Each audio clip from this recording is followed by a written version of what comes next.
ఆశీర్వాదకరముగా ఉంచి రాకడకు భద్రపరచునుగాక. చిన్న ప్రార్థన చేసుకుందాం. మహోన్నతుడా, సర్వాధికారి, సర్వశక్తిమంతుడా, యేసు నాయన నీ బంగారు పాదాలకు స్తోత్రాలయ్యా. అల్పుణ్ణి, అయోగ్యుణ్ణి, ఎన్నిక లేని వాణ్ణి నన్ను నీ సిలువ చాటును మరుగు చేసుకుని నోటిని బోరగా చేసుకుని నీవు మాట్లాడు, నీ ఆత్మతో నింపు నాయన. విని గ్రహించు మనస్సుని మా అందరికీ దయచేసి నీ రాకడకు సిద్ధం చేయమని, నీ నిగూఢమైన ప్రతి సత్యములను మర్మములను మాకు బయలుపరచుమని మా ప్రభువైన యేసు క్రీస్తు నామమును బట్టి కృతజ్ఞతాస్తుతులు చెల్లిస్తున్నాము తండ్రి. ఆమేన్. హల్లెలూయా. ప్రకటన గ్రంథము 13వ అధ్యాయము 1-2 వచనాలు చదువుకున్నాము. 3 నుండి 5 వచనాలను ఒక్కసారి చదవండి. నిదానించి మనము ధ్యానిద్దాం. ప్రస్తుత కాలమాన పరిస్థితులను కూడా సమయాలను బట్టి జరుగుతున్నది, జరగబోయే ప్రతి దానిని మెలకువ కలిగి మనము ధ్యానించు వారమై ఉన్నాము. దేవునికి మహిమ కలుగునుగాక. చూడండి, దాని తలలలో ఒకదానికి చావు దెబ్బ తగిలినట్టుండెను. ఒక మాట, దాని తలలలో ఒకదానికి చావు దెబ్బ తగిలినట్లుండెను. అయితే ఆ చావు దెబ్బ మానిపోయెను గనుక. 2, ఆ చావు దెబ్బ మానిపోయెను గనుక భూజనులు కొందరు అనలేదు, అందరూ. Note this point. భూజనులందరూ కూడా మృగము వెంట వెళ్ళుచు, ఆ మృగము వెంట వెళ్ళుచు ఆశ్చర్యపడుచు ఉన్నారు. ఆ మృగమునకు ఈ మాటని ఇప్పటి వరకు చూద్దాం. మనము ఈ మృగానికి గురించి మొదటి 2 వచనాలు చూచినప్పుడు క్రూర మృగము అనే ఈ మృగము సాతాను, అపవాదు, ఘట సర్పము కాదని, క్రూర మృగము అంటే ఒక దేశము అని మనము స్పష్టంగా గ్రహించాము. ఈ దేశానికి, ఈ యొక్క రాజ్యానికి 7 రాజ్యములు సహాయ సహకారాలై ఉంటాయని, వాటిని 7 తలలు అని బైబిలు తెలియచేసింది. 7 తలలు. యెషయా 9:15లో తలను గురించి పెద్దలు, గనులు, తల. ఇక్కడ ఇరువైపులా పెద్దలు ఉన్నారు. ఒకటి దైవ చిత్తమును బట్టి ఆత్మ సంబంధులైన పెద్దలు ఒకవైపు అయితే, మరొకటి అపవాది తల కూడా ఉంది. అపవాదికి చెందిన 7 బలమైన దేశాలు వాడికి సపోర్టు. ఈ అపవాది తనకు కలిగిన ఈ అధికారము, సపోర్టుని ఎవరికి ఇస్తున్నాడు? రాజ్యం, దేశం. క్రూర మృగమనబడిన 7 తలలలో ఒక తల ఇస్తున్నాడు. ఇప్పుడు వాక్యం అంటుంది ఈ తలలలో ఒకదానికి ఒక్కదా ఒకదానికి చావు చావు దెబ్బ దెబ్బ తగిలిండెను తగిలెను తగిలినట్టు ఉండెను ఈ తగిలినట్టు 7 ఉండెను. తలలు నీవు గమనించినట్లయితే క్రీస్తును వ్యతిరేకించిన, దేవుని తృణీకరించిన, ఇంకా ఇజ్రాయేలును శ్రమ పెట్టిన, ఈ మాట గుర్తుపెట్టుకోండి. 7 తలలు 7 రాజ్యాలు అని అర్థం. ఈ 7 రాజ్యాలు ఏమై ఉన్నవి అని మొదట నీవు చూచావు కదా దైవజనమా. 1 ఐగుప్తు, 2 అష్షూరు, 3 బబులోను, 4 మాదీయ పారసీక అనగా నేటి Iran Iraq. Iraq, Iraq 5 Greek దేశం. 6 రోమా, తల ఏంటిది రోమా అంటే రోమా. 7 బ్రిటిష్. 7 తలలు వచ్చిన తరువాత కాలములో నీవు నేను లోకమును ఏలిన కాలము తర్వాతే నువ్వు ఇప్పుడున్నావు. అంటే 7 తలలు కూడా ఇజ్రాయేలును బాధ పెట్టి వాటి పని సంపూర్తి చేసేసింది. కొన్నైతే ప్రపంచమంతటిని ఏలిని. అవి ఏ ఏ దేశాలు ఇప్పుడు వద్దు. దానియేలు గ్రంథాన్ని మనం వరుస క్రమములో ధ్యానించాలి. ఇప్పుడు ఈ 7 రాజ్యాలు 7 తలలు అన్నాడు.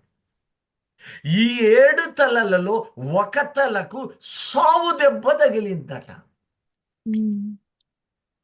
మరలా చెప్తున్నాను, 7 తలలలో ఒక తల సావు దెబ్బ తగిలింది, గాయమైంది. ఇప్పుడు ఏ తలకు తగిలింది అంటే 7 తలలను జ్ఞాపకం చేస్తున్నాము. 7 తలలు 7 రాజ్యాలకు గుర్తు, లేక 7 దేశాలకు గుర్తు, 7 భాగాలకు లేక ఖండాలు, మీ ఇష్టం. 7 దేశాలు. ఈ 7 రాజ్యములనబడిన 7 దేశాలలో 7 సామ్రాజ్యాలలో ఒక సామ్రాజ్యమునకు, ఒక రాజ్యమునకు లేక ఒక భాగమునకు, దానికి తల అని పేరు.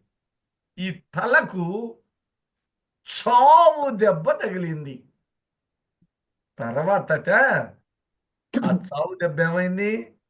మానిపోయింది.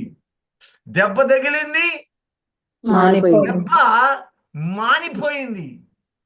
ఇప్పుడు నేను చిన్న ప్రశ్న అడుగుతాను, ఏమనుకోవద్దు. ప్రశ్న లేనిదే ఆలోచన పరిఢ వెళ్ళదు.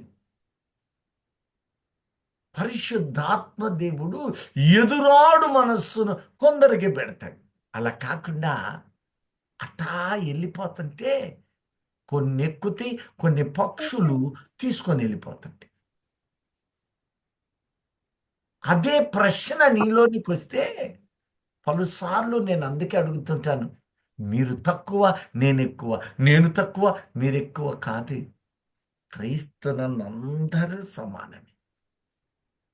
వారి వారి పనితీరును బట్టి ఆయన శ్రేష్టమైన ఈవులు పరలోక రాజ్యములో ఇస్తాడు. ఇది తెలియక చాలా మంది నేను డిగ్రీలు అంటారు కదా, అవి పెట్టుకొని తిరుగుతుంటారు.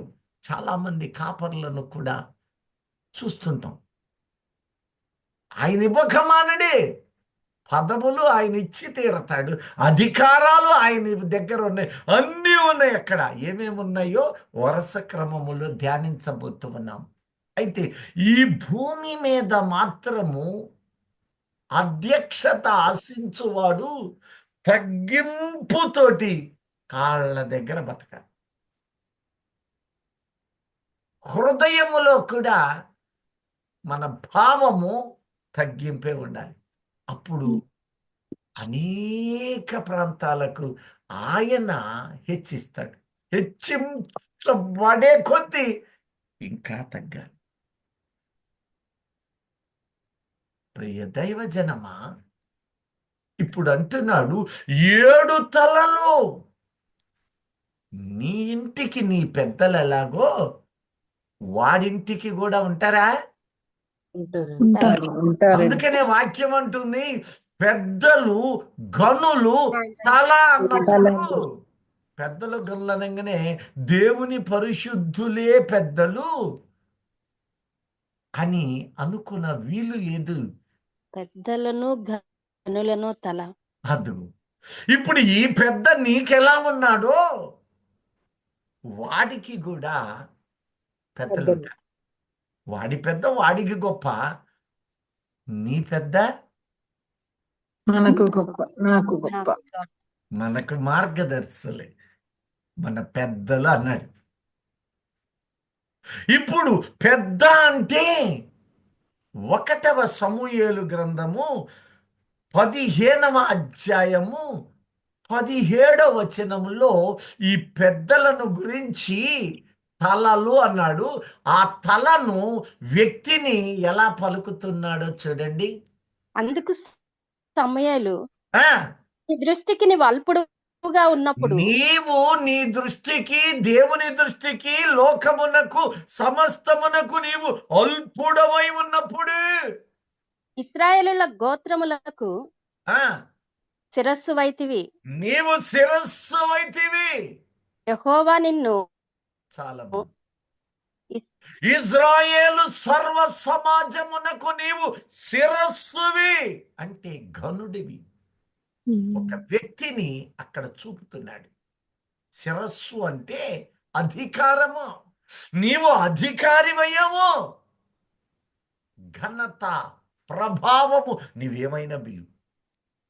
నీకు మహిమలో ఉండు దైవజనము నీకు శిరస్సుగా ఉంటే దైవజనులు, దైవజనురాళ్ళు నీకు మార్గదర్శులై నిన్ను నడిపించువారైతే అక్కడ క్రూర మృగమనబడు ఒక దేశము ఆయా ప్రాంతాలను అధికారములోనికి తీసుకుని అది తలగా ఉంటుంది. ఇప్పుడు ఈ తలలు దేవుని జనాంగమునకు, ఇజ్రాయేలు జనాంగమునకు వ్యతిరేకమైన తలలు 7 ఉన్నాయి. అందుకనే ఆ వాక్యం అంటుంది 7 తలలు 10 కొమ్ములు అన్నాడు. కానీ మీరు గమనిస్తే 10 కొమ్ములకు సావు దెబ్బ తగల్లా. ఆ కొమ్ములు 10కి 10 బానే ఉండి, ఈ 10 తలలు 10 రాజ్యాలు, 10 దేశాలు. అది మనం ఎరిగి ఉన్నాము. ఇప్పుడు దాని జోలింది. మనం 666 ముద్రను విశ్లేషణ చేయబోయే ముందు వీటన్నిటిని మనం జ్ఞాపకం చేసినప్పుడు, మెమరైజ్ చేసినప్పుడు 666 ముద్ర విస్పష్టంగా నీవు గుర్తించగలవు. అందులో నీ బిళ్ళలు, నీవు, నీ కుటుంబము ఉన్నారో లేరో, అది నిన్ను మాయ చేస్తుందో లేదా, ఆ మృగము నీలో ఉన్నదా, ఆ మృగము, మృగ స్వభావము అప్పుడు తెలుసుకుంటాం. ఊరకనే ఇవ్వడు. నేను ఆ మృగమును తెలుసుకోవడానికి 6 నెలల ఉపవాసం ఉన్నాను. కఠోరముగా, కన్నీరు మున్నీరుగా ఆయన నాకు ఇచ్చాడు. అందుకని అనేక సంఘాలలో వాళ్ళంటారు, మీరు నెట్లో పెట్టండి. నేను ఎందుకు పెడతా? నువ్వు పెట్టుకో. నా పిలుపు ప్రకటించడమే. పిలుపుకు కానిది ఎంతుండా చేయను. మనము తగ్గింపు మనస్సుతోనే బ్రతకాలి ఆయన మాటను బట్టి. అతిశయము, డాంబికము, ఆర్భాటము పడితే ఆయన తగ్గిస్తాడేమో. అప్పుడు మనము శిరస్సుగా ఉండజాలం. పెద్దరికం, ఘనత, దేవుడిచ్చిన ఘనత, వీటిని మనము పొందుదుముగాక. వాటిలో ఆనందించుదుముగాక. ప్రియ దైవజనమా, 7 తలలు ఉన్నాయట. ఏడు తలలు అంటే ఏడుగురు పెద్దలంట, ఏడుగురు శిరస్సులంట. ఏడు శిరస్సులు అంటే ఏడు దేశాలంట. ఈ ఏడు దేశాలు ఏడు తలలు అంటూనే వీటిలో ఒకదానికి చావు దెబ్బ అన్నప్పుడు ఎవరికి, ఏ దేశానికి తగిలింది? ఇరాన్ అంట. రాన్ నాకు అర్థం ఇంకా కొంచెమనే గ్రీకు దేశం వెరీ రోమా గుడ్. రోమా అండి హల్లెలూయా. ఏ దేశానికి? హల్లెలూయా రోమా ఆరోది ఎందుకు తగిలింది? సావు దెబ్బ ఎప్పుడు తగిలింది? ఎందుకు తగిలింది? యోచన చేయండి. అపవాది అపవాది తన దూతలుగా కొంతమందిని ఏర్పరుచుకుంటాడు. ఆ రోజు కూడా ఆదామును పట్టుకొని చిన్నగా ప్రేరేపణ కలగ చేశాడు. ఆ తర్వాత పట్టుకున్నాడు. ఎక్కడికి లేకపోయాడు? మరణము ద్వారా పాతాళానికి ఈడ్చుకొని పోయాడు. ఎక్కడికి పట్టకపోయాడు? పాతాళానికి తీసుకెళ్తాం వాడు డైరెక్ట్ గా రాడే, సాతాను గడి ఇండైరెక్ట్ ఆలోచనలలో కల్పిస్తుంటాడు. నీ తలంపులు ఎప్పుడు మేలైన శిరస్సు వలె ఉండాలి. అలా కాకపోతే వ్యతిరేక శిరస్సు అయి కూర్చుంటుంది. అందుకని ఒకరోజు యేసయ్య అన్నాడు, నీలో ఉన్న చీకటి వెలుగు చీకటిగా మారితే ఆ చీకటి ఎంతో గొప్పది. అది నీలో వెలుగున్నాడు, నీలో వెలుగు ఉన్నది. అది ఆత్మానుసారమైన వెలుగు. ఆ వెలుగు చీకటిగా కన్వర్ట్ అయితే ఆ చీకటి కూడా చిన్నదవ్వదు. గొప్పది గొప్పది అవుతుంది. ఈ వెలుగు ఎంత ఉందో అంతకంతకు చీకటిగా మార్చబడతారు. వెలుగు సంబంధులు, వెలుగుగా ఉన్న దూతలు చీకటిగా పడిపోయిన తరువాత వాళ్ళు చీకటిగానే ఉండాల. చీకటి శక్తులు అన్నాడు దేవుడు. భీకరమైన చీకటి, గాఢాంధకారం. అంధకారం అంటే ఏ అంధకారం అంటున్నాడు? శక్తి.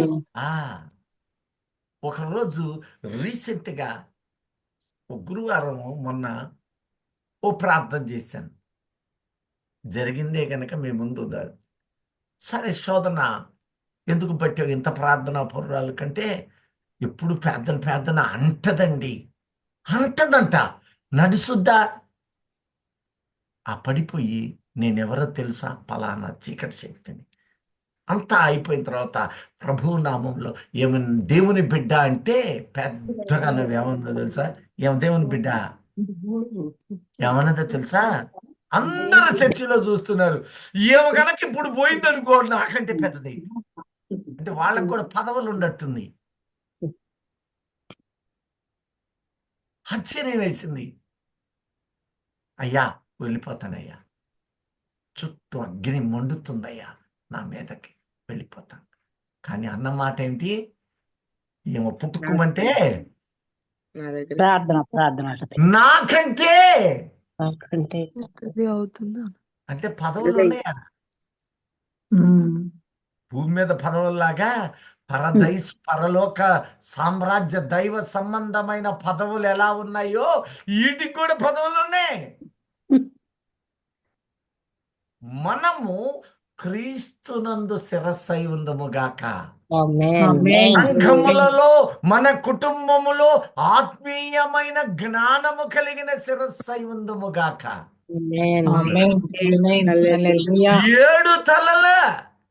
7 తలలు 7 శిరస్సులలో ఒక శిరస్సుకు సావు దెబ్బ తగిలింది. ఎప్పుడు తగిలిందంటే ప్రియ దైవజనమా, ఒకరోజు తగిలింది. చూడండి, కొలస్సి 2వ అధ్యాయము 15వ వచనం చూడండి.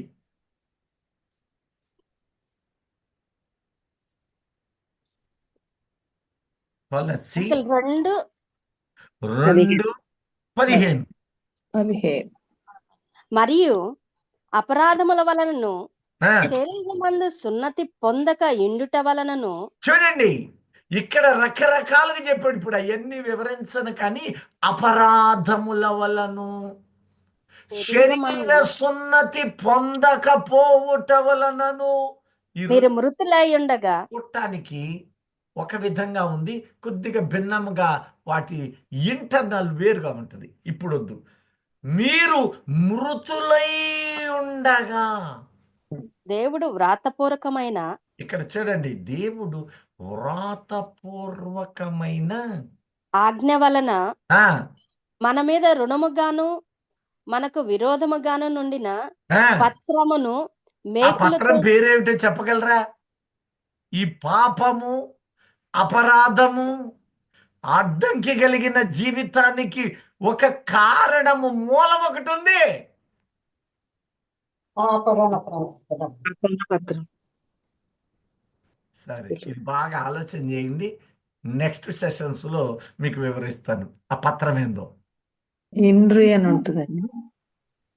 ఆ పత్రం బాగా ఆలోచన చేయండి. ఇప్పుడు మన టాపిక్ దాటుద్ది. చెప్పండి. పత్రమును మేకులతో ఈ సిలువకు పత్రమును కొట్టి మేకులతో సిలువకు కొట్టి సిలువకు కొట్టి, దేనికి కొట్టి? దాని మీద సిలువకు సిలువకు దేనికి కొట్టి? పత్రమును సిలువకు కొట్టి మేకులు మేకులు సిలువకు కొట్టి సిలువకు కొట్టి. ఆ తర్వాత ఏం చేశాడు చూడండి. దాని మీద చేవ్రాత. చేవ్రాతను తుడిచివేసి దాని మీద చేతి వ్రాతను తుడిచివేసి, మనకు అడ్డము లేకుండా ఎవరికి అడ్డం లేకుండా? మనకి అర్థం లేకుండా. మనకి, ఆయనకు కాదు, మరణం మనకు అడ్డంగా ఏదో ఉంది. మరణం అడ్డు ఆ అడ్డముగా ఉన్న లేకుండా దాన్ని దాన్ని ఎత్తివేసి ఆ, మన అపరాధములన్నిటినీ క్షమించి ఒకటి ఇక్కడే చాలా మంది పొరపాటు పడతారు. ఆ పై వచనాలు, అందుకని నేను తర్వాత ఆ దినాల్లో ఎక్స్ప్లెయిన్ చేస్తాను. ఇక్కడ వాటిని కొట్టివేసి అడ్డము లేకుండా కొట్టేశాడు అంటే ఇక అవి లేవు అనుకుంటారు. ఇక్కడే ప్రియ దైవజనమా, ఈ శిక్షలన్నీ కూడా ఉదాహరిస్తున్నాను. ధర్మశాస్త్ర సంబంధముగా దేవుడు ధర్మశాస్త్రములో ఉంచిన శిక్షలు ఆ కాలములో ఇజ్రాయేలుకు శరీరము మీద విధించాడు. దేని మీద శిక్ష? శరీరం మీద విధించారు. ఇప్పుడు మేకులతో కొట్టివేసి మనకు అడ్డము లేకుండా ఈ శరీరానుసారమైన ఈ భూ సంబంధమైన బ్రతుకు మీద నుంచి ఆయన మరుగు చేశాడు. ఆ శిక్షలు రకరకాలు ఉన్నాయి, తొందరపడకండి. చేసి ఆ శిక్షలను తీసివేశాడా, సంపూర్ణముగా ఉంచాడా? ఉంచారండి. ఆత్మీయంగా కొట్టివేశాడు. అప్పుడు ఆత్మకు ఉన్నట్ట లేనట్ట? ఉన్నట్టండి. ఉన్నాయంట. మనకు లేనట్టు. డౌట్ రాట్లా? ఎత్తివేశాడు, అడ్డం లేకుండా ఎత్తివేశాడు. ఈ భూమి మీద జీవితాన్ని అవకాశంగా ఇచ్చాడు. అవును. మరణము తరువాత ఫిబ్రవరి 9:27 అన్నాడు కదా, సమస్త జనులకు మరణం ఒక్కసారి వస్తుంది. ఈ మరణం తరువాత ఆయన విమర్శను చూపుతున్నాడు. దానిని తీర్పు రెండవ అని కూడా అంటారు. బైబిల్ మనిషికి అంటుంది తీర్పు. ఒక్కసారే మృతి పొందవలనని ఆ, నియమింపబడింది. ఆ ఇప్పుడు తర్వాత తీర్పు జరుగుతుంది. ఈ తీర్పు జరిగిన తర్వాత ఆ తీర్పులోనికి నీవు రాకుండా ఉంటే అది తొలగిపోయినట్టు. ఆ తీర్పులోకి వచ్చిన తర్వాత నీవు నిర్దోషిగా కనపడి తీరాలి. అలా కాకుండా భూమి మీద బాప్తీసం తీసుకొని రక్షించబడి రక్షణ ఆనందములో జీవించలేక, బలహీనతలను మానలేక, అపవిత్రతలను మానలేక, అశుద్ధమైన బ్రతుకును, హేయమైన జీవితాన్ని నీ హృదయములో కానీ నీ క్రియలలో కానీ చేస్తూ ఒకవేళ నీవు అలాగే చనిపోతే అప్పుడు ఆ శిక్షలు నీ ఆత్మ శరీరం మీద పడి తీరుతాయి. అంటే ఈ భూ సంబంధమైన జీవితాన్ని ఆయన ఉపేక్షించి కానుకగా నీవు మారు అవకాశానికి ఇచ్చాడు. మీరు లేఖనాన్ని చూసుకోండి, తర్వాత చూడండి. నిర్గమకాండములో దేవుడు కొన్ని శిక్షలను పెట్టాడు, కొన్ని ఆశీర్వాదాలను పెట్టాడు. 10 కమాండ్మెంట్స్ పెట్టాడా? పెట్టారు. మీకు నూతనమైనటువంటి క్రొత్త నిబంధనలో కూడా ఆ శిక్షలు ఉన్నాయి. వ్యభిచరించవద్దు, జారవద్దు. అదిగో ఇక్కడ శిక్షలకు ఫలితము దేహానికి నీవు మరుగు చేయవచ్చు. నీ అధికారమును బట్టి, నీ జ్ఞానమును బట్టి, నీ ధనమును బట్టి, నీ ఆలోచనను బట్టి నీవు మరుగు ఇక్కడ చేయగలవు. కానీ చూస్తున్న ఆయన నీకొక దినము శిక్ష వేస్తాడు. అదే ప్రకటన 21లో అసహ్యులను అవిశ్వాసులను ఈ మాట అర్థము అక్కడ పాత నిబంధనలో నీ దేవుడైన యెహోవాను నేనే. తప్ప వేరొక దేవుడు క్రీస్తుని ధరించిన వ్యక్తివి, నీకు ధైర్యము కలిగిన ఆత్మనిచ్చాను. అక్కడున్న దాన్ని ఇంటర్ప్రిటేషన్ ఇక్కడ చక్కగా చెబుతున్నాడు. దొంగతనము చేయొద్దు ఇక్కడ రాస్తున్నాడు. దొంగలు, లోభులు అనేక మందిని ఇక్కడ ప్రకటిస్తూ ఇది 2వ మరణం. అంటే ఇక్కడ భూమి మీద ఉపేక్షించాడు, సమయం ఇచ్చాడు. ఇంకా ఇంకా ఇంకా మారతావని నీ ఎడల జాలి కలిగి ఉన్నాడు, నీ బిడ్డల ఎడల జాలి కలిగి ఉన్నాడు. ఇంకా కనికరము చూపుతున్నాడు. ఇంకా మారతావని ఎదురు చూస్తూనే హృదయమును పలక మీద తట్టుతుంది. అందుకనే యథార్థమైన భక్తిలోనికి నీ కుటుంబం రావాలని ఆశపడుతున్నాడు. ఒకవేళ ఆ మేకులతో కొట్టి నీకు భూమి మీద అడ్డు లేకుండా చేశాడు, తిరిగి నీవు వాటి జోలి వెళితే, తిరిగి విగ్రహారాధనకి వెళ్తే, తిరిగి పాపము జోలికి వెళితే, తిరిగి అపవిత్రతను వెతికితే, ఇదిగో కుక్క తన వాంతికి, పంది తన యొక్క బుడద కడిగిన తరువాత పడిపోయినట్లే. అప్పుడు అవి ఈ మరణం అనే సరిహద్దును పెట్టాడు. ఆ తరువాత ఈ శిక్షలను ఈ దేహము అనబడిన ఆత్మ శరీరానికి అగ్ని జ్వాలలలో ప్రత్యేకంగా భయానకమైన పరిస్థితిని అనుభవిస్తావని హెచ్చరిస్తూనే ఉన్నాడు. హల్లెలూయా. హల్లెలూయా. కనుక మనము క్రీస్తునందు శిరస్సు అనగా లోకమునకు, విశ్వాసులకు మాదిరిగా మనము మార్గదర్శకులుగా బ్రతుకుదుముగాక. ఆమేన్. ఇప్పుడు ఏమంటున్నాడు? కలువరి శిలువ ద్వారా. ఇప్పుడు చదవమ్మా. అంటే కొలస్సీ 2:15. అది మన అపరాధములన్నిటినీ క్షమించి ఆ ఆయనతో కూడా మిమ్మల్ని జీవింపచేసెను. ఈ భూమి మీద నిన్ను జీవింపచేశాడు, నీవు జీవించాలి. ఎలా జీవిస్తున్నావు? ఎప్పుడన్నా యోచన చేశారా? నేను ఇప్పటికీ అనేక చోట్ల ఒక్క మాట మాత్రం అంటాను. పొద్దున్నే షాపు తీస్తాడు వ్యాపారస్తుడు. ఏం చేస్తాడు? షాపు తీస్తాడు. సాయంత్రానికి లెక్క పెట్టుకుంటాడా? ఆ ఇసురాతులు పడేస్తాడేమో కదా. సాయంత్రానికి వ్యాపారం చేసినోడు లాభం ఎంత నష్టం ఎంత చూసుకుంటాడా లేదా? చూసుకుంటాడు. అంకరగా జీవించినోడిని కదా సాయంత్రానికి లెక్కలన్నీ చేసుకున్నాకే మా ఆఫీసర్స్ అంతా సార్ అయిపోయింది వెళ్దామా. ఎంత టాలీ కాకపోతే లెక్కలన్నీ తెలుసుకుంటాడు. ఆ లెక్క లాభము నష్టము బయటకు వచ్చింది. నష్టం వస్తే ఇక మీదట ఇంకొంచెం లాభం పడాలి అని ప్రయాస పడతాడు కదా. మరి యేసయ్య నీకు కొంత ధనాన్ని ఇచ్చాడు.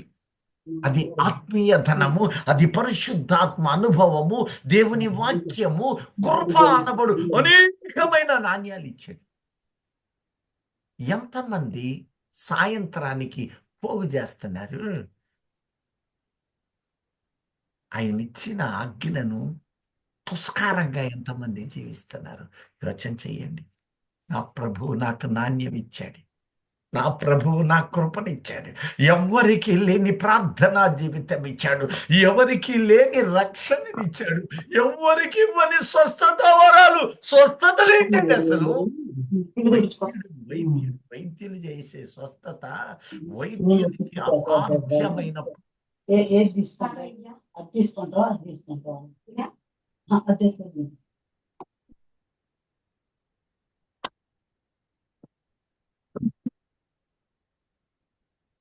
చెప్పండి అంకుల్.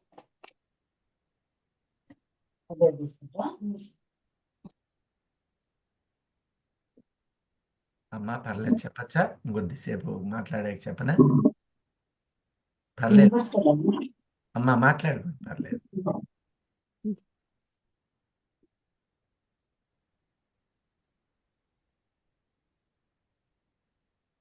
వదిలేండి కొన్ని పనులు. హల్లెలూయా, హల్లెలూయా. హల్లెలూయా. హల్లెలూయా. హల్లెలూయా. నీవు లెక్క చూస్తున్నావా? ప్రతి దినము కొన్ని సందర్భాలు బలహీనత వస్తుంది. నీవే లేవలేవేమో, అశ్రద్ధేమో, కొన్ని సందర్భాలు పనులుంటాయి. మరి మిగతా సమయాలు దేవునికి ఇస్తున్నావా? నీ సాయంత్రం లెక్క పెట్టుకుంటున్నావా? ఈ లెక్క పెట్టిన ఈ మిగిలి మిగిలి మిగిలి ఏ రోజు లెక్క ఒక ఇటికగా నీ పరలోకమందు నీకు నివాసముగా మార్చబడునుగాక.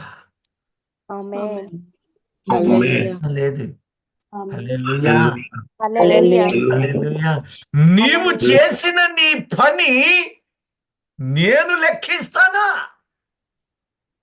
నీ తల వెంట్రుకలలో ఒక్కటైనను విడువబడదు అంటూనే ఆ తర్వాత మాట ఏమన్నాడు? సమస్తము లెక్కిస్తాను. బడును ఎలా లెక్కిస్తాడో కూడా పరిశుద్ధాత్ముని వినికిడిలో ఆయన సహాయంతో లెక్కించు విధానము కూడా మనము ధ్యానించబోతూ ఉన్నాం. How it's possible? ఆశ్చర్యం. లేఖన ఆధారాలు తెలియచేశాడు. కానీ ఎంతమంది కలిగిన ఆత్మీయత ఇక్కడ గ్రూపులో ఉన్న ఉదాహరణకి మంచి ప్రార్థనా పరులే, ప్రార్థన ఆసక్తి కలిగిన వాళ్ళే, లేకపోతే మిగతా వాళ్ళలాగా ఉంటారా? వీళ్ళందరూ ప్రార్థన చేస్తున్నారు, మంచిది, ఐ ఫీల్ వెరీ హ్యాపీ. కానీ నాణ్యాలు ఇచ్చాడు, నీకు కృపావరాలు ఇచ్చాడు, ఆత్మీయ వరాలను ఇచ్చాడు. ఎందరికో ప్రార్థన కూడా సరిగ్గా చేయటం రాదు. దేవుని రక్షణ నీ మీద ఉంది, కృప ఉన్నది, కార్యములు అనేకమైనవి ఉన్నాయి. అయితే వాటితోటి నశించిపోవు ఆత్మల రక్షణకై ఒక వ్యాపారముగా ఆయన చూపిస్తున్నాడు ఆత్మీయంగా. 5 నాణ్యాలు, 5 కృపావరాలు, 5 ధన్యతలు, 5 రక్షణ సాధనాలు ఇచ్చారు. నువ్వెన్ని పట్టుకొచ్చావు సాయంత్రానికి? కనీసం వడ్డీ కాసుల దగ్గర పెట్టావా? రేపటి దినాన వేలెత్తి చూపకూడదు. నీ కారణముగా నీవు బాకా ఊదలేదు గనుక నిన్ను వేలెత్తి చూపుతానంటాడు. అప్పుడు ఏమైపోతాను నేను, నువ్వు, దైవజనమా? ఎందుకంటే నీవెలా చేస్తున్నావో నీకే తెలుసు. కానీ అపవాది మాత్రం వాడి ప్రయత్నాలు అసాధారణంగా చేస్తున్నాడు, దాడులు చేయిస్తున్నాడు. క్రైస్తవ్యము మందిరాలు కూల్చు ప్రయత్నాలు చేస్తున్నాడు, సేవకుల మీద నిందలు పెట్టిస్తున్నాడు, అవమానాలు పాలు చేస్తూ ఉన్నాడు. ఘోరమైన శరీర కార్యాలలోనికి దేవుని ప్రియులను నెట్టుకొని పోతున్నాడు. నువ్వు ఎప్పుడైనా గమనించలేదా?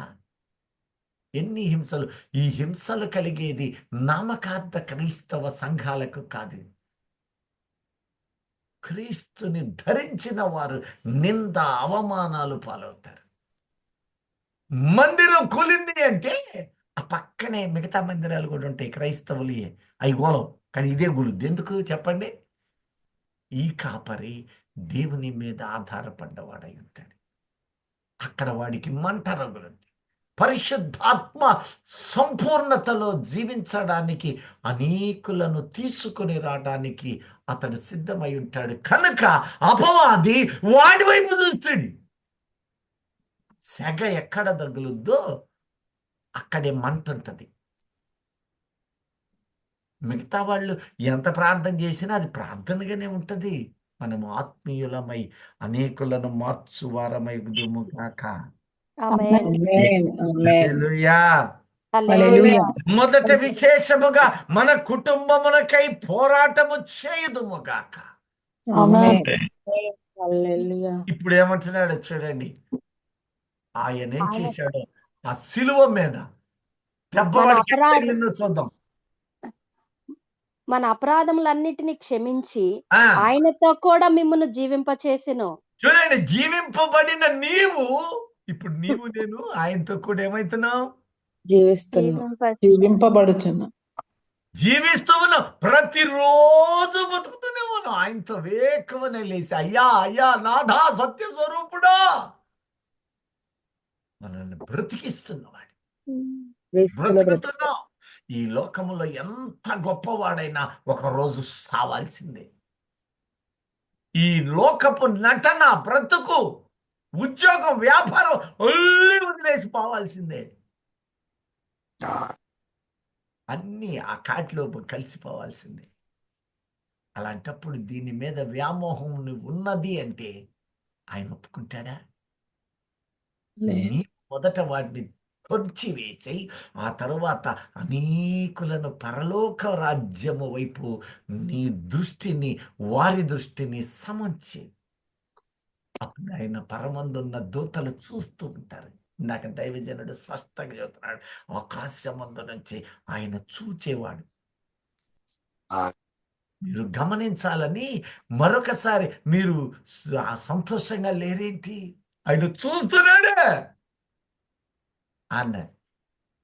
ఆయన నిన్ను నన్ను చూడటం అంటే సామాన్యమా? పాపులను ఆయన చూస్తున్నాడా? ఎందుకని? అటు ఇటు, ఇటు పాపి అటు దేవుడు, ఈ మధ్యలో అన్ని పాపాలే ఉన్నాయి. ఆయన చూసినా నువ్వు గ్రహించలేవు. కానీ మనము ప్రియులము, మనము కడగబడ్డాము, ఆయన మనలను చూస్తూ ఉన్నాడు. అందుకే నీవు మనోనేత్రములు వెలిగించబడి ఆయనను చూస్తూ ఉన్నావు. దేవునికి స్తోత్రం. ఆమేన్. హల్లెలూయా. ఆనందిస్తున్నావా? హల్లెలూయా. ఎంత గొప్ప సంభవం! సృష్టికర్తను చూస్తున్నావండి నువ్వు. సృష్టిని సృజించిన జీవాధిపతిని కోట్ల మంది ఋషులు తపస్సులు చేసిన దొరకని మహిమానందము నీవు నేను అనుభవిస్తూ ఉన్నాము. దేవునికి స్తోత్రం. హల్లెలూయా. ఆకాశ మహాకాశములను, అంతరిక్షములను పుణ్యములో వేలాడదీసి మహిమకరముగా తన కృపను చూపిస్తున్నాయన నిన్ను నన్ను చూస్తున్నాడట. మరి నువ్వు ఆయన్ని చూడాలి కదా. ఇటు చూడాల్సినోడు ఇట్ట చూడకూడదు. ఆయనలో ఆయన నిన్ను చూశాడు కనుకనే నేనెట్ట చెప్పగలను నన్ను చూశాడని ఆధారం ఏంటి? ఎస్, లోకములో ఉండగా, నీవు పాపములో ఉండగా, విగ్రహారాధనలో ఉండగా, అపవిత్రతలో ఉండగా నిన్ను ఆయన ప్రత్యేకపరిచి నిన్ను కడిగి శుద్ధునిగా మార్చివన్నాడు. దేవునికి స్తోత్రం. ఆమేన్. హల్లెలూయా. నా సొత్తు నీవన్నాడే. అవును తండ్రి. నా సొత్తు అన్నాడు. అది చాలదా? అంత చేసిన వాడు సమయానుకూలముగా నీ కుటుంబమును ఆయనలో నీవు పెంచుతూ పోతూ ఉంటే, ఆయన వైపే చూస్తూ పోతే, నిన్ను చూసినోడు నీ బిడ్డలను చూడడా? చూస్తారు. అబ్రహాము చచ్చిపోయిన తర్వాత ఇస్సాకు దగ్గరకు వచ్చాడు. మా నాన్న చచ్చిపోయాడు, ఇంకా నాకు ప్రార్థన ఎవరు నేర్పుతారు, నేను ఎలా ప్రార్థన చేయాలి, ఎలా జీవించాలి అనుకుంటాడేమో. పదా ఏ నేను నీ తండ్రి దేవుడను, అంటే మృతులకు దేవుడను నేను, బ్రతికి ఉన్న వారికి సజీవులకు దేవుడు నేను. ఇప్పుడు నీ తండ్రి సజీవుడు, లోకానుసార మృతుడు కాదు. నీ తండ్రి నా దగ్గరున్నాడు, అసలు నేనే రా బాబు అని ఇస్సాకు తర్వాత, ఇస్సాకు చనిపోయిన తర్వాత ఇజ్రాయేలు, ఈ రోజున దేవుని ఇజ్రాయేలైన నీకు నాకు. హల్లెలూయా. హల్లెలూయా. నీవు ఆ హల్లెలూయా. విషయం గుర్తించాలి. నీవు శిరస్సుగా ఘనుడిగా ఉండాలని ఆ రోజు ఏం చేశాడు చూడండి. శిలువ యాగము ద్వారా వాటిని భూమి మీద ఈ లోక సంబంధముగా కొట్టివేసి, అనగా ఉపేక్షించాడు. నీవు నా బిడ్డవి అనడానికి, నిన్ను కడిగానడానికి, నిన్ను శుద్ధి చేశాననడానికి ఆయన ఒక నిరూపణ ఆ కలువరి శిలువ యాగమై ఉన్నది. దేవునికి స్తోత్రం. హల్లెలూయా. ఇప్పుడు నీవు హల్లెలూయా. నేను ఆ రక్తములో కడగబడ్డాము. ఆ రక్తము నీలో నాలో ప్రతి దినము ప్రవహిస్తూనే ఉన్నది. ఆమేన్. హల్లెలూయా. రక్తం ఉందే, ఈ రక్తము ప్రవహిస్తూనే ఉంది. అలాగే ఆ రక్తము, క్రీస్తు రక్తము నీలో ప్రవహిస్తూనే ఉన్నది, నీలో వెలిగిస్తూ ఉన్నది, నిన్ను బలపరుస్తూనే ఉన్నాడు. హల్లెలూయా. ఆమేన్. హల్లెలూయా. ఇప్పుడు ఏం చేశాడు? చదవండి ఇప్పుడు 2:15 తర్వాత. ఆయన ప్రధానులను, ఇప్పుడు ఏం చేశాడు తెలుసా? ఆయన ప్రధానులను, అధికారులను రెండు అధికారులను నిరాయుధులుగా చేసి ఆయుధములు ధరించి, ఆ తలలో ఉన్న సైన్యము, ఆ రాజ్య సంబంధులు, ఆ రోమా సామ్రాజ్య ప్రతినిధులు. ఇప్పుడు ఆ తలక ఏది? ఏ దేశం? రోమా దేశం. చెప్పాలా? రోమా రోమా. ఇందాక ఇరాన్, ఇరాక్ అనుకున్నాం కదా, ఈ తలకాయ మాత్రం ఇప్పుడు రోమా దేశం అని కనపడ్డది. రోమా సామ్రాజ్యము అపవాది కుయుక్తులకు లోనైనది, అపవాది తంత్రములకు లొంగిపోయిన ఈ రోమా రెండు భాగాలప్పుడు, ఒకటి తూర్పు రోమా, రెండవది చిమ్మరామ. తూర్పు రోమాకి అధ్యక్షుడు ఎవరు? గవర్నరే. కొద్దిగా బాల్కని తెలుస్తుంది. బాల్కని కొద్దిగా అట్టమ్మా కంటిన్యూ చేయండి. కంటిన్యూ అయినా. ఇప్పుడు ఈ తూర్పు రోమాకి ఎవరు గవర్నరు అంటే? పిలాతు. పశ్చిమ రోమాకి హేరోదు. హేరోదు. వీళ్ళిద్దరిని వాడు ఉపయోగించుకున్నాడు. అయితే ఒక హెచ్చరిక వలన పిలాతు వెనుదిరిగాడు, తగ్గాడు. ఆ రాత్రి దేవుని దూత దర్శనమిచ్చి, భార్యకి దర్శనమిచ్చి, ఎవరికి ఇచ్చింది? తన భార్యకి. పిలాతు భార్య. దూత వచ్చాడు, వచ్చి జాగ్రత్త, ఆ నీతిమంతుడి జోలి వెళ్ళదా చెప్తాడు. నాకేం సంబంధం లేదయ్యా, సిలువ వేయాల్సింది మీరేనట, మీకు అప్పగిస్తున్నాను, పోండి. వారు తృణీకరించాలి. వాళ్ళు తృణీకరించినప్పుడే రక్షణ. ఇదిగో ఆత్మీయ ఇశ్రాయేలు, దేవుని ఇశ్రాయేలైన మన రక్షణకు ప్రధానమై ఉన్నది. హల్లెలూయా. హల్లెలూయా. ఆ రోజు అదే జరిగింది. ఈ యొక్క తల శిరస్సు అనగదొక్కింది. ఎవరిది అంటే ఇద్దరు. ఒకటి దేశపరంగా చూసినప్పుడు రాజులను, అధికారులను ఏం చేశాడు? నిరాయుధులుగా ఆయుధులు. ఏం మామూలుగా అది చూసారా మీరు? ఇజ్రాయెల్ దేశం పోయే చూడక్కర్లా దైవజనమా. ఆ సిలువ వేసినప్పుడు పెద్ద పెద్ద గొలుసులు కట్టారు కదా. మొత్తం 27:62 తర్వాత చదువుకోండి. ఆ వంచకుడు సజీవుడై ఉన్నప్పుడు తాను 3 దినములైన తర్వాత లేస్తానని మాకు చెప్పింది, మాకు గుర్తుంది అని పిలాతు దగ్గర పర్మిషన్ తీసుకొని ఎంతలావు మేకు, ఇంతలావు గొలుసులు, ఇంతలావు పొడుగు మేకులు రాళ్లలో దించి ఇటు ఇటు ఇటు అన్ని దిక్కులు వేశారు. మనకు చూపించేది 2 దిక్కులే. ఆ బెజ్జాలు నలుదిక్కులా ఉంది, బిగించి పారేశారు. రేత్రి మోళ్ళు కాపలా ఉన్నారు. కానీ ఎప్పుడైతే భూకంపాలు 2, ఒకటి మామూలు భూకంపం అంటుంది బైబిల్లో, ఎస్పీషియల్గా ప్రత్యేకముగా మహాభూకంపము అన్నాడంటే అందులో మర్మం ఉంటుంది. గుర్తుపెట్టుకోండి. ఆ శతాధిపతి ఒక్కడే ఉన్నాడు, గడగడగడ వణుకుతున్నాడు. ఆ సిలువ రోజే గుర్తించాడు, ఈయన నిజముగా దేవుని కుమారుడే. మనుషు చిన్న ప్రశ్న. ఆ శతాధిపతి పేరేమన్నా తెలుసా? కొర్నేలండి. వెరీ గుడ్, దేవునికి స్తోత్రం. మిగతా వాళ్ళు స్తోత్రం చెప్పండి. హల్లెలూయా. ఎప్పుడైతే ఈ కార్యాన్ని చూశాడో అతని హృదయం బద్దలైపోయింది. అమ్మో, దేవుని కుమారుడు. ఎందుకంటే ఇటాలియా పట్టణములో నేను పరిశోధన చేసినప్పుడు శతాధిపతి అంటే 100 మంది భటులకు అధిపతి అక్కడున్నవాడు కొర్నేలే. అతని జీవితము మార్చబడి భక్తిపరుడే, నిరాయుధులు చేసి పారేశాడు. అధికారమును అణగదొక్కువాడు, రాజుల హృదయము మార్చువాడు, పాషాణమైన బ్రతుకులను మెత్తని మాంస హృదయముగా మార్చు దేవుడు. హల్లెలూయా. హల్లెలూయా. ఎంత గొప్ప దేవుడు నీకు సహకారిగా ఉన్నాడు. ఆయన నిన్ను చూస్తూ ఉన్నాడు. రాజులను, అధికారులను ఒకరోజు నిరాయుధులను చేశాడు అంటే వాడి శిరస్సును కొట్టాడే. వారి అధికారం, శిరస్సు జ్ఞానానికి, బలానికి, అధికారానికి, రాజ్యానికి, వీటన్నిటికీ 7 భాగాలు ఉన్నాయి. అదే కారణం. ఏం చేశాడు? నిరాయుధులనుగా చేసి సిలువ చేత జయోత్సవముతో ఆయన విజయోత్సవముతోటి వారిని పట్టి తెచ్చి, వాళ్ళను పట్టి తెచ్చి బంధించింది ఆయన్ని కాదు. బంధించింది ఎవరెవరిని బంధించారు? ఇప్పుడు ప్రధానులను చనిపోకముందే ఆయన బంధించారు.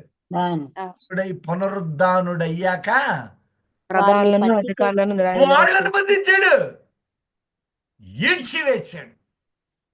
సమస్తము నిరాయుధులైపోయారు.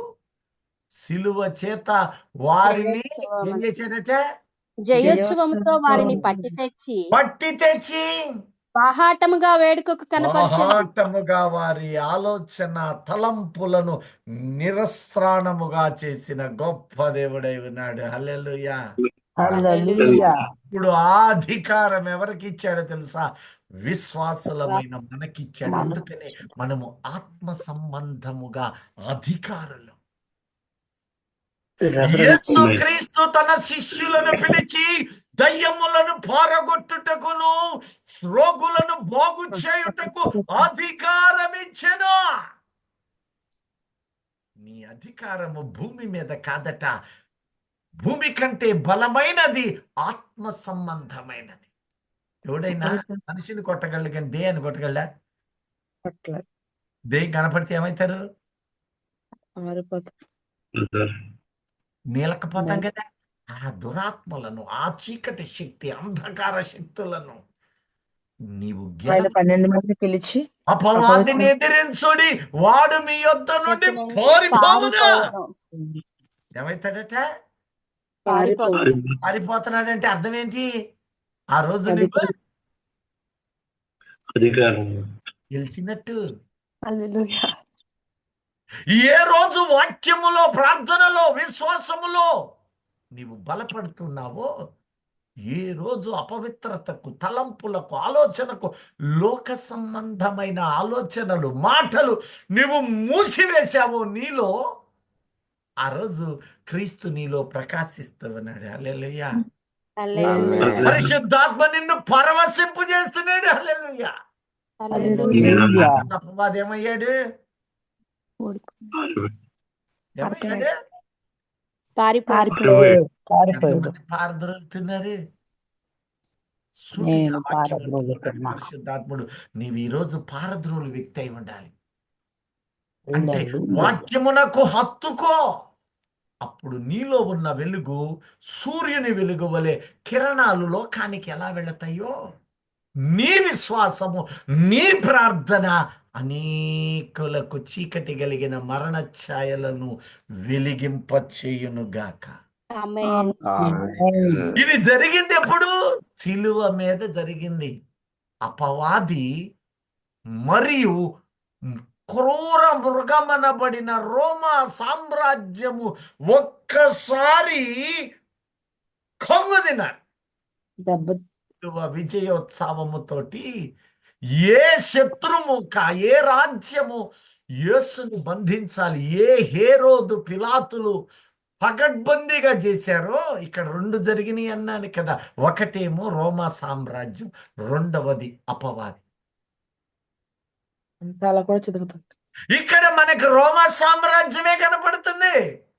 వాడి వెనక నడిపిస్తున్నవాడు అపవాది. అది మకరము, తీవ్రమైన సర్పం అన్నాడు. ఇప్పుడు చూద్దాం, రెండు మాటలు చదివి ముగిస్తాను. కీర్తనలు 74:14 చూడండి. ఇది చెప్పి క్లుప్తపరుస్తాను వాటిని. మకరము యొక్క శిరస్సును ఆ నీవు ముక్కలుగా కొట్టితివి, ఆ అరణ్యవాసులకు దానిని ఆహారముగా ఇచ్చితివి. అరణ్యవాసులకు ఆహారముగా వేసావు. ఇప్పుడు అరణ్యవాసులు అంటే ఎవరు, ఏంది ఇప్పుడు అడగద్దు, అది నెక్స్ట్ సెషన్స్ లో మనకి రాబోతూ ఉంది. యెషయా గ్రంథం 27:1 చూడండి. ఆహారముగా టేసాను అంటున్నాడు. ఎవరికి ఏంటనేది ఆలోచన చేద్దాం. ఆ దినమున ఆ దినమున యెహోవా యెహోవా గట్టిదై గట్టిదై గొప్పదై గొప్పదై బలమైన తన ఖడ్గము పట్టుకొనును.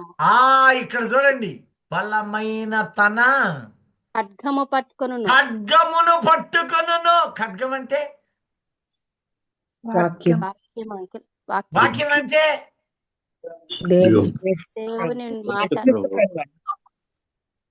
మాట మాట యేసుక్రీస్తు ప్రభువు. యేసయ్య. ఈ మాట ప్రకటన 19:13లో రక్తములో ముంచబడిన ఖడ్గము, దేవుని వాక్యం. దేవుని వాక్యము నామం ఆయనకు పెట్టబడి ఉంది. నామము, ఆ నామమే మన ప్రియుడైన యేసుక్రీస్తు. ఆమేన్. ఆయన శిలువ ప్రాణము పెట్టి రక్తమును కార్చుట ద్వారా ఆ రక్తము పాపపంకిలమైన దానిని ప్రక్షాళన జరిగించిన దేవుడు. ఇది వాడు ఊహించాల అపవాది. ఇప్పుడు చూడండి, చదవమ్మా. ఆ దినమున యెహోవా గట్టిదై ఆ గొప్పదై బలమైన తన ఖడ్గము పట్టుకొనును. ఆ తీవ్ర సర్పమైన మకరమును. ఏంటిదట అది? తీవ్ర సర్పమైన తీవ్ర సర్పమైన మకరమును. దానికి మకరం అని, మొసలి అని కూడా పేరు. ఇప్పుడు ఆయన శిలువ విజయము ఇద్దరు వ్యక్తులను పతనం చేసేసింది, బలహీనపరిచింది, నిరాయుధులను చేసింది, తల జ్ఞానమును చిత్తగా కొట్టింది. విజయం. ఒకటేమో తీవ్ర సర్పం అని పిలువబడిన ఆది సర్పము, ఘట సర్పము, అపవాది సాతాను వీళ్ళ వెనక నుండి ఆడిస్తూ వచ్చాడు. యేసుని మట్టు పెట్టాలని ప్రయత్నం. ఇటువైపు చూస్తే ఆ ప్లాను అమలు చేసిన దేశము, ఈ రాజ్యము రోమా సామ్రాజ్యం. ఈ రోమా సామ్రాజ్యము కూడా చేతులు ఎత్తేశారు. ఆయన పునరుద్ధానాన్ని ఆపలేకపోయారు. ఏం జరిగింది? ఎందువలన? ఇప్పుడు వాడికి ఏం తగిలిందంట? ఆ 7 తలలలో అనగా 7 రాజ్యాలలో ఒక రాజ్యమైన రోమా సామ్రాజ్యపు శిరస్సు మీద కొట్టేశాడు. వాడి ఆలోచనలు ఫెయిల్ అయిపోయింది. బొండలు బిగించారు, ఇనప గొలుసులు వేశారు.